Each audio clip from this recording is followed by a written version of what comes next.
So this is me trying to do a sketch of the brown-haired man you just saw on the wall.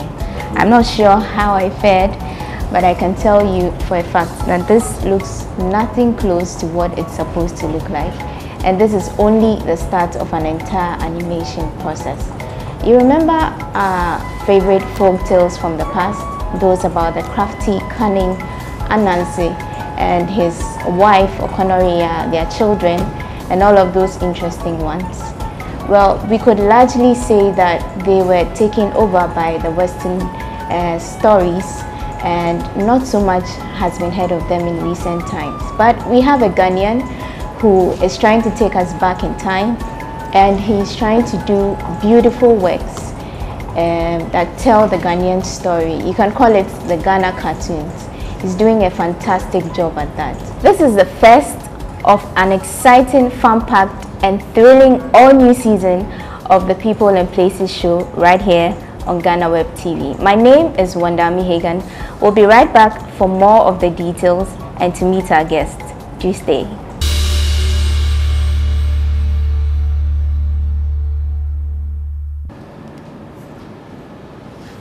Hi, my name is Francis Y. Brown, and I'm the Creative Director and CEO at Animax FYB Studios.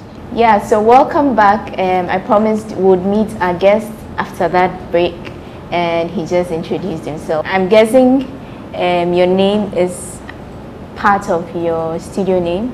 Yes. Animax FYB. So the FYB is for Francis acronym, yes. Y. Brown. And what do you call what you do? So what we do, I personally call it Koliko. Koliko. Koliko. Koliko. Koliko simply means animation. That's like the cartoons we've known all this while. Yes. There is a bit of a difference between cartoons and animation. Okay. Cartoons are normally the gags that we used to read in the newspapers and all that, like the drawings, funny drawings and all that. So those don't move. Cartoon caricature stuff. Okay. And animation is the ones that we see on TV, the drawings that has been given life, like the Scooby-Doo's, the Tom and Jerry's. Yeah. Brown, you must be Fante? Yeah, I'm a Fante. So you grew up in the central region? No, not central Western region. Yeah, I'm from the Western region, so I'm not a Fante, I'm a hunter. Because the Westerners are hunters and Zimas. You started the whole animation thing in the Western region? So that is where the idea was birthed in me.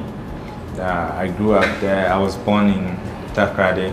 Okay. I was actually born at Sekendi Zongo, and I grew up in Takrady Township, where I went to school at Bishop Esia Memorial, and I did my secondary school at St. John's School, a boys' school at Takrady. Then from Takrady, I moved to Accra to stay with my dad at Tema. Okay. Then I moved to Accra itself for my tertiary education at NAFTI. So when you say it was birthed in Takrady, you started drawing or sketching in Takrady. At which point did this whole thing start for you? Actually, I want to think that I was born an artist, because growing up, all that I've known is art. So I was even serving under a sign artist, a road sign artist, when I was at the age 13. Okay. Whilst I was in GHS or GSS as at the time, I was going to this art workshop to serve there, to wash brushes, paintings. Sometimes I do some layout sketches for my senior colleagues over there, so that they do the paintings on it and all that. And I was also using car ties to create all sorts of artworks. I was using clay to create pots and all. So art has been something that has been within, but when it comes to animation, it has also been something that has stuck with me from a very tender age. At the age, say 7, 8, I was watching a lot of animations, a lot of classical animations from Warner Bros. And Disney. Yeah. So yeah, it struck my interest, and I always try to mimic those characters that I saw in the shows. So I'll pick a pen, pencil, color pencil, and draw on a paper like a Rapunzel, or draw Scooby-Doo, or Shaggy. I was always having a photographic memory of these characters and replicate it on my art books or my sketchbooks. And it got to a point where I had to make a decision.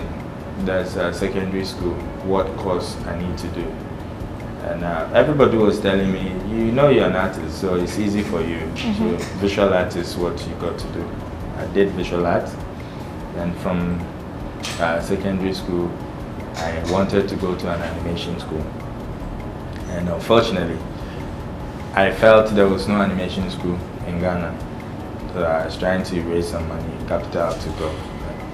It didn't work out. Where exactly did you want to go? You didn't have a place in mind? I didn't have a place in mind, but later on, I got to know about South Africa. Okay. So I just wanted to go spend about just 3 months to learn how to create animations. And I saved and saved. I didn't get money. Yeah, so I was working in a graphic designing company at Tema, where I got introduced to National Film and Television Institute, not knowing they were offering animation.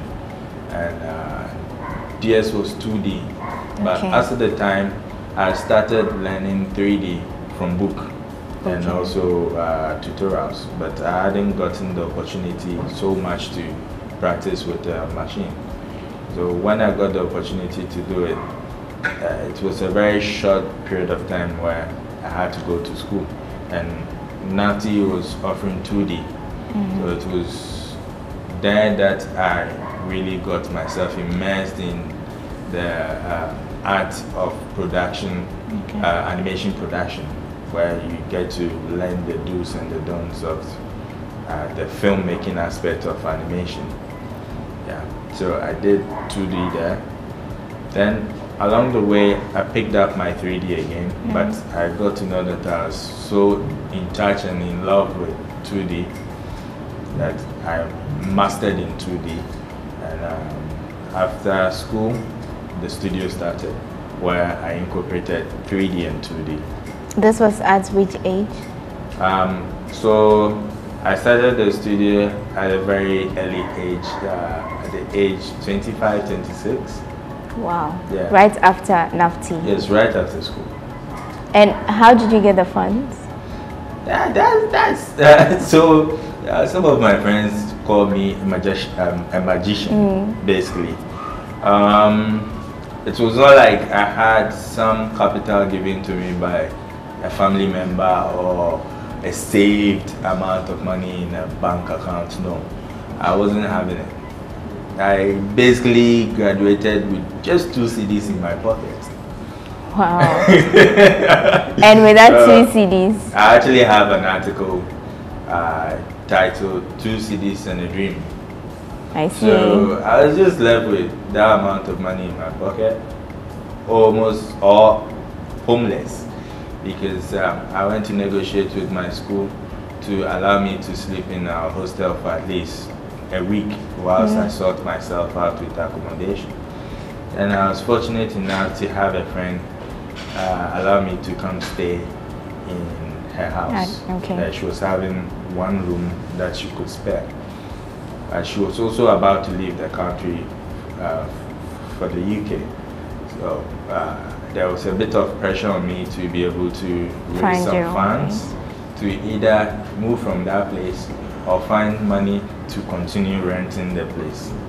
But how come you had all of these issues? Where was your family in all of this? Well, my family story is a long one that I would like to tell sometime in the future, not now. But your parents weren't available at the time? They're alive and they're available, but for certain circumstances that I don't know why, they couldn't really help that much. Okay. But they haven't really been in my life like that, so that is another story for another day. So when I got this apartment, fortunately for me, because of, I would say, my goodwill, I've done a lot of work for people, and I've created a lot of good network in the space of art and also filmmaking. So right after school, I started getting all sorts of opportunities. And, with this, I'm basically a full all-round filmmaker. So I can shoot, I can edit, I can do sound, I can do visual effects, I can animate. So I started getting these gigs that were allowing me to travel around, take pictures, shoot videos, come and edit for some corporations. And through this, I was able to raise funds to start renting that particular house that I went to stay in at Kokomemle. Then I turned that space into the studio space quickly. But all the same, I was also doubling with me being an assistant lecturer at the film school. Yeah, I was teaching techniques of animation. I was doing my national service at the same time running animation studio. I actually emerged as the overall best animation student, yes, and also overall best student for that year group. I won best film for that year group, and yeah, that goes to tell a lot or say a lot about the kind of person I was at the film school. At Kokomemle, how many people were you working with? So I was working with 2 other people. What happened was I had a guy who really believed in the journey, believed in the vision, and so he completed before I completed, and he didn't go to NAFTI. He went to Winneba. His name is Richard Opoku. And Richard was a very good friend of mine, and what happened was he said he would wait for me because he believes in my vision, and once I'm done with school, he will come and work with me. And he was based in Kumasi. So right after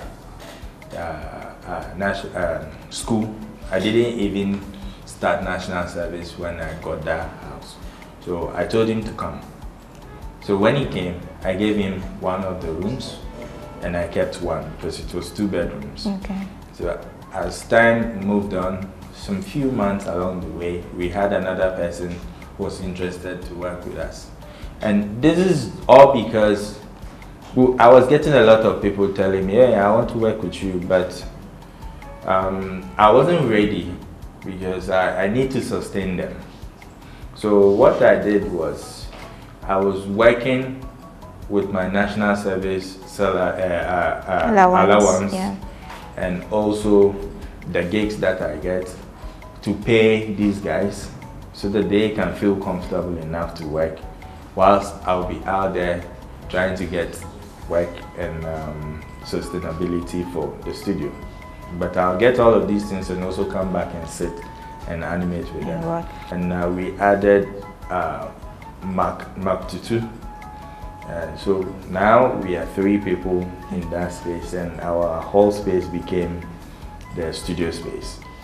I saw the need to train some of my colleagues from the film school to understand how this animation thing works, how the pipeline also works in real field, because a lot of them come out and they end up becoming directors and editors instead of animators. Yes.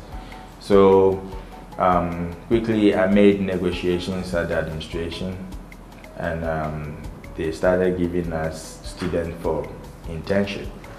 So this is how come we were able to build some form of capacity at Kokomemle to be able to quickly grow. But we were also getting a lot of accolades in the animation world, especially in Africa, because my final year of production at that's Agokoli really went far and was winning a whole lot of awards and also mentions, which brought a lot of attention to myself and the studio. So from Kokomlemle, with about 3 people, you moved here to your current location? No, so from Kokomlemle, what happened was we grew. We grew bigger. At Kokomlemle, we became about 6 people. Yeah, we grew up to 6. And yeah, the space couldn't contain us anymore. And we had to move. So we moved straight from Kokomlemle to East Legon, where everything is at now. So how many people do you work with now? Currently, we work with about 10 to 12 people, but we are scaling up to about 25 to 30. So you mentioned the Agokoli. Was that your first work? Agokoli is actually my third work, if I should say. What was your very first work like? Yeah, my very first work, The Beggar. The Beggar is my very first work. I produced it in the year 2009. Okay. And anytime I look at it, The Beggar is what actually propelled me and gave me the confidence, because when I was producing it, I didn't have any idea about editing or even the real technique of animation. But I had the passion to tell a story. And there was a conference going on, film conference going on, which was allowing filmmakers to present their works and students to also present their works. And I was determined to enter into that. It was a CBA at the British Council, which was organized by John Akonfra, the British filmmaker. So after producing The Beggar, a very good friend of mine from the school told me, hey, I don't think you should present this film. I said, why? He said, it doesn't look good. You are going to embarrass yourself. Okay. I said, you know what, leave me alone. I'm going to show it. And when we were saying this, we were in a bus going and I was rendering this work on someone's laptop. So when we got there, we were asked to show the works, and when we showed it, after showing it, I had a standing ovation. Almost for 5 minutes. Yeah, and I was surprised because that was my first film. Okay. But it wasn't too much of the technicalities, but rather the story that I was telling. Yeah, it's very really interesting. What was the concept behind this whole story? The concept behind it is about how people like to spend lavishly on the dead. You know, we like to spend on dead bodies too much, on funerals. Did something inspire that story? Yes, something definitely inspired it. Everything that I do is normally inspired by myself, something I've been through, or something someone is going through. So there was this time at the Nafti hostel. That's where I was staying. One vacation, I was staying there. I didn't have anywhere to go on vacation, so I'll plead with the administrators to allow me to stay. So I stay and I pay something small. Okay. So I was there and I wasn't having anything to eat, honestly. I wasn't having money. All that I had was curry. And a friend of mine too was having sugar. So we had water. So you added your gari and sugar, yes. And then... But then as we were making this mix, we started pondering on life, and we're like, okay, so if we should die now, honestly, we'll have family members coming to cry and spend money. No matter what, they will pay for tents, pay for chairs, pay for minerals for people to come and drink and eat. But meanwhile, what killed us? Maybe hunger. So as we were saying there, I was like, okay, this is a beautiful idea for a concept for an animation film. So I will work on it. So I started working on it, and the opportunity availed itself for me to make it public, and I went to shoot. And that's how And it went. when we came back, the rector of the school called me, congratulated me, saying that I've really made the school proud. So that gave me a lot of confidence in my storytelling, my narrative, and it moved on from there. Yeah. Okay, we'll come back to the conversation, but we are speaking to the brain behind Animax FYB Studios, the producers of the beautiful Ghanaian animations we've been seeing out there. His name is Francis Brown. He's been telling us about his very first artwork, which is The Beggar. We'll take a quick look at that and return to the conversation.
Welcome back from that break. We are still in the studios of internationally recognized animator Francis Y. Brown. He's been telling us his story.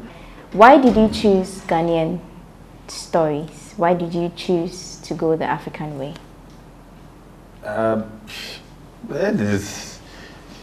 It's because that's all that I know. If I wake up, my experiences around my people. If I want to draw or I want to imagine anything, it's mostly the people, the faces that I see, the experiences that I go through. So it only made sense for me to replicate what I see and what I feel, my experiences through this medium, that's animation. But at the same time too, when we go, when I thought about it in a deeper level and also being very conscious about it, I noticed that we as black people, or we as Africans per se, we've been a little bit marginalized in this field where our stories haven't been told in this form, in animation, on bigger platforms, on a bigger screen. So it only made sense for me to use my skills and abilities to tell our stories. Just if you don't tell your story, someone will tell it for you, and not in the way that it's supposed to be. Okay, so what goes into a typical animation creation? What's the process? If you sit down to work on a project, where do you start from and end? So animation, there's something that I say. Being an animator or someone who works in the field of animation, it's like you being a god, like you're a demigod straight, because what you do is you're creating worlds. And so creating these worlds, it means that there are several departments. People who just sketch the characters, people who create the costumes, people who do the cleanups on your drawings, people who break the characters, people who model the characters, people who even put hair on the characters, they groom them, like the way you go to a salon to make your hair. Yeah. We also have people who specialize in creating hair for the characters. Eyelashes, eyebrows, the hair itself, beard, people who also animate it, people who light your world, your scenes, people who build the environment, and people who create, sketch out the environment before the modelers even build it, like architects. So animation is a big field to be explored by all sorts of people, even all sorts of career paths meet along the way. So we want to practicalize what we are talking about. I'm seeing something on your screen, looks like a sketch. So is this where you start from? If you want to create an animation, you draw first? Yes. Can you like just take us through? This is basically a 2D animation that I did. It's just a sequence.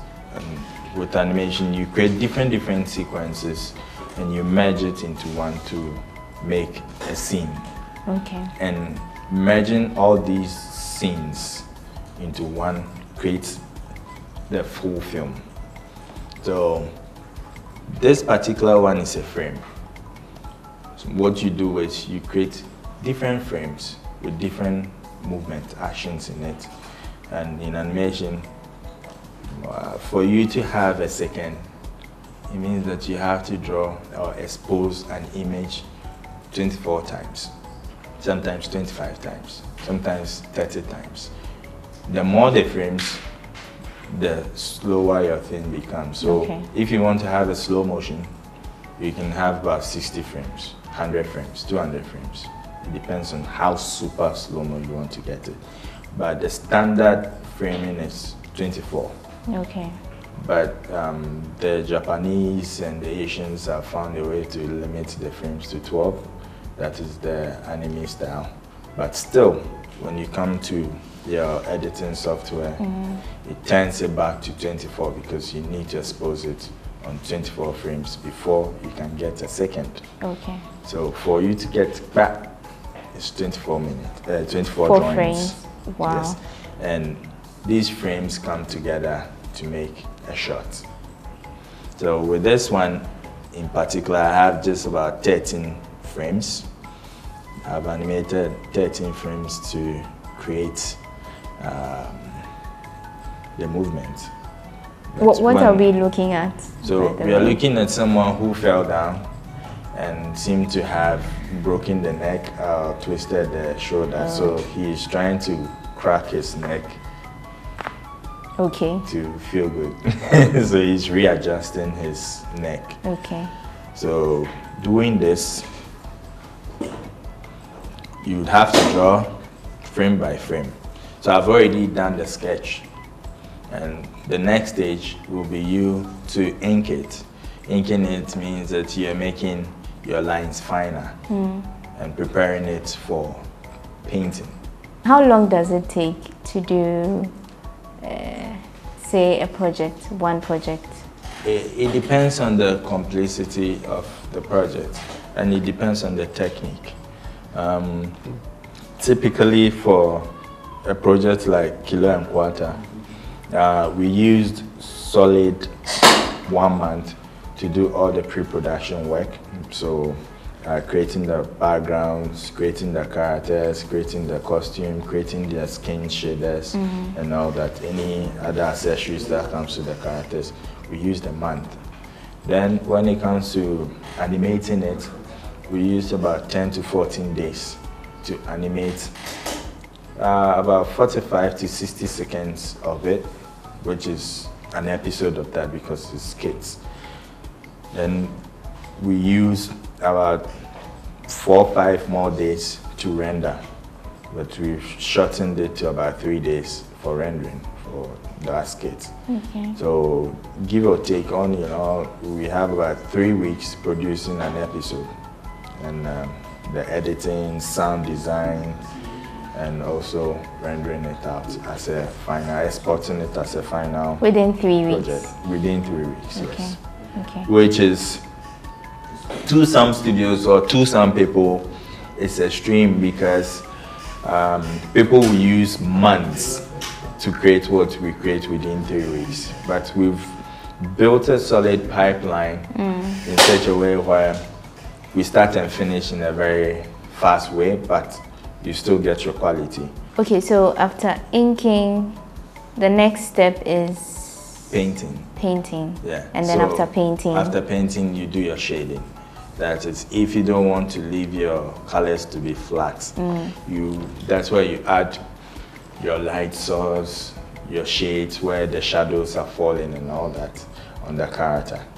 Then you go to, but as the animators are doing this and the painters and the inkers are doing this, you have the background artists and the concept artists also sketching and painting the backgrounds that the character will be sitting on or be standing on to do whatever it needs to do.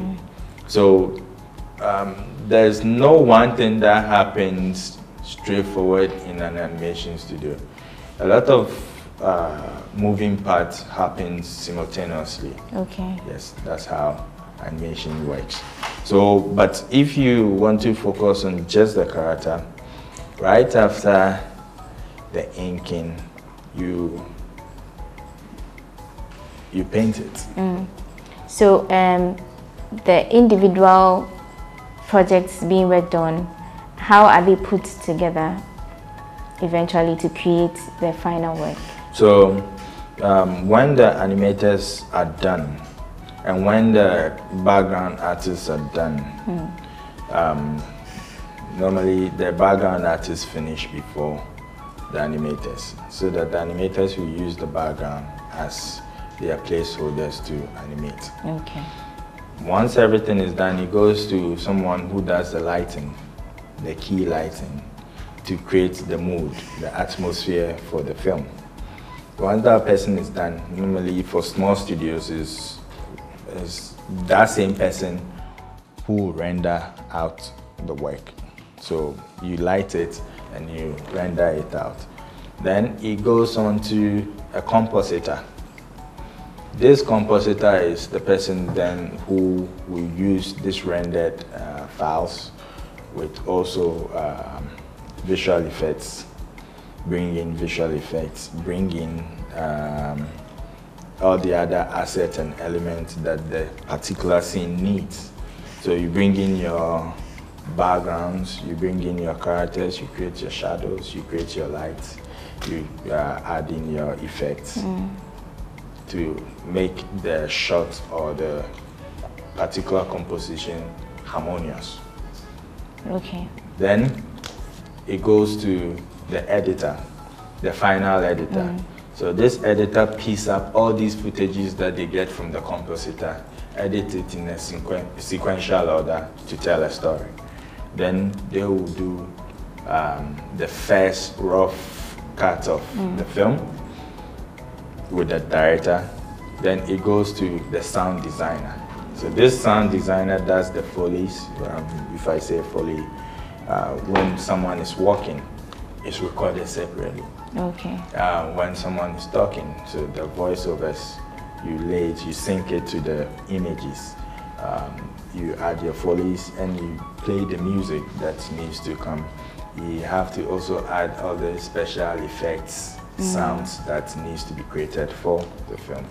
Then it comes back to the editor to lay it under the pictures, then it goes out.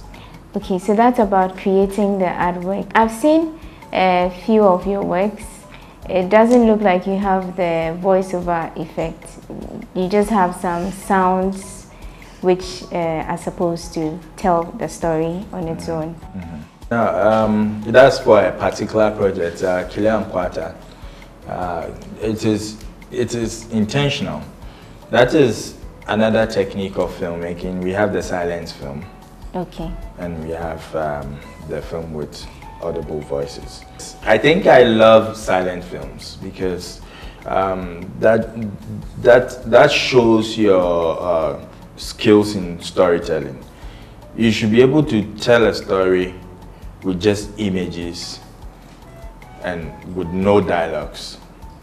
Then if your audience are able to really reciprocate, then it means that you're telling a story, you're good at making films.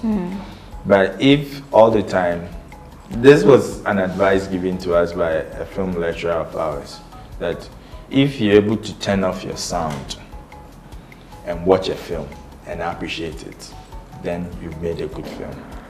So I always try as much as possible with some of these small projects, make it into a silent film.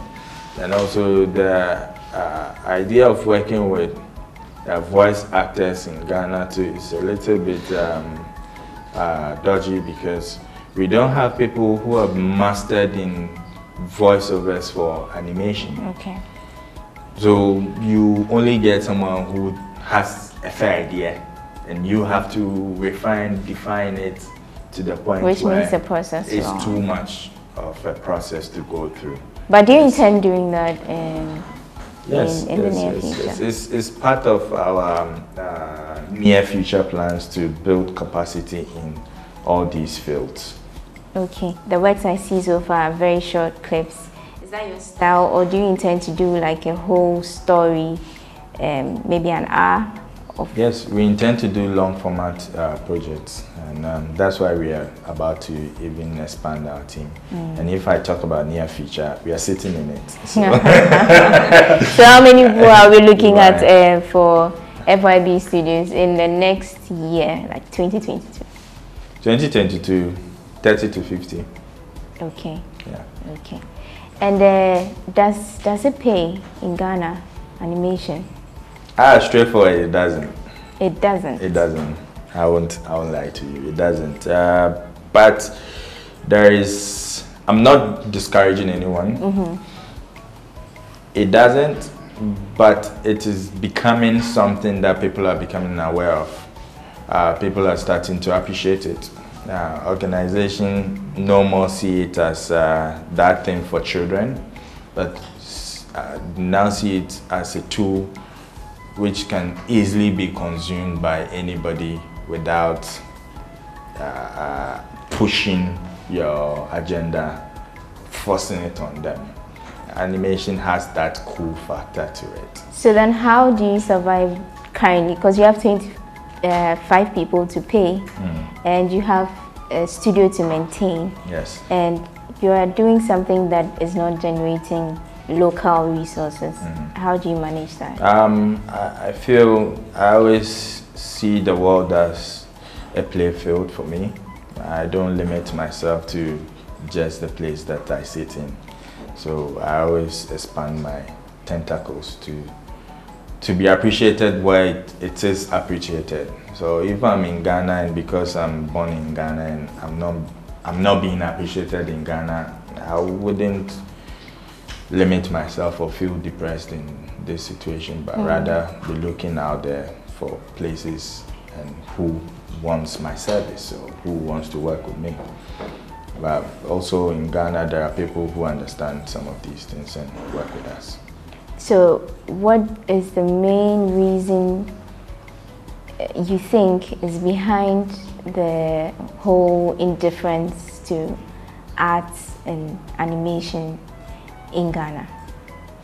Why do you think it's not thriving? Why do you think people are not buying the idea? I can't put a finger on a singular thing, a singular problem.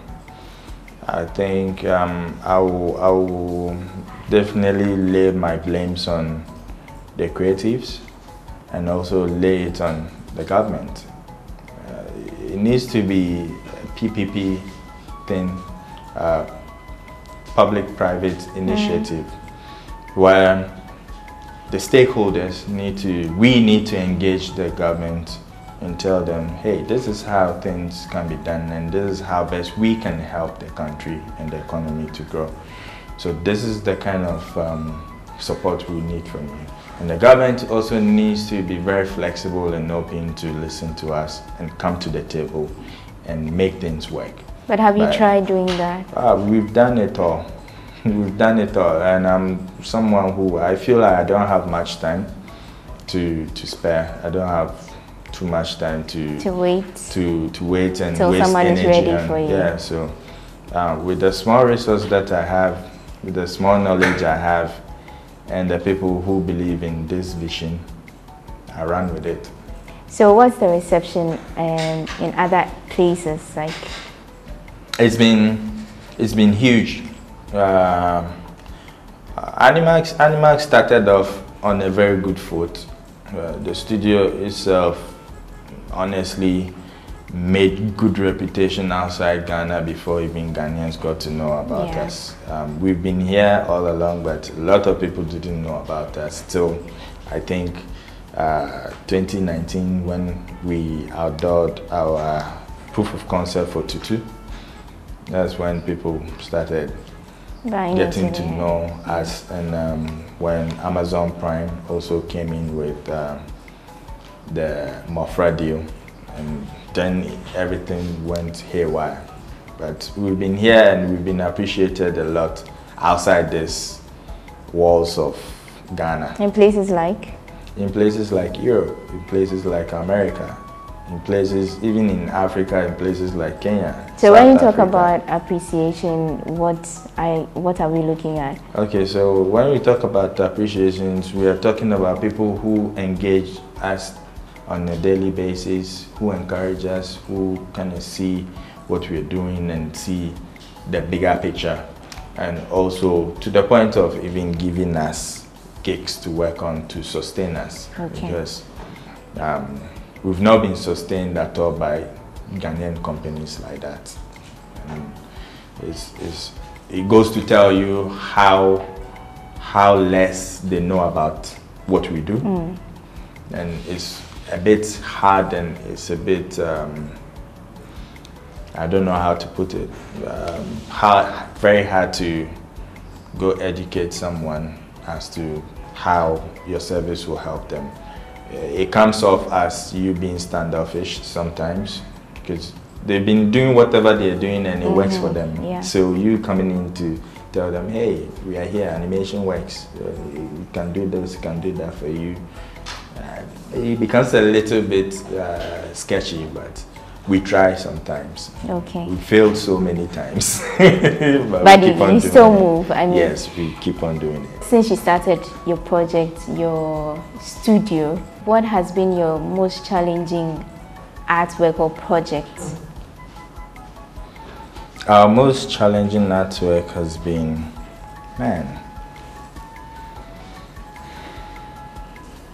It's hard to choose. It's hard to choose. But now I'll put it on Mofra. Okay. Yeah, Mofra is a 70-minute project, which is a long format, what you asked. But it has 8 different shows. And with these 8 different shows, the studio was able to produce in-house about 5 of them. Okay. And we used external producers to produce 3. And also we did all the other graphics that is related to the show.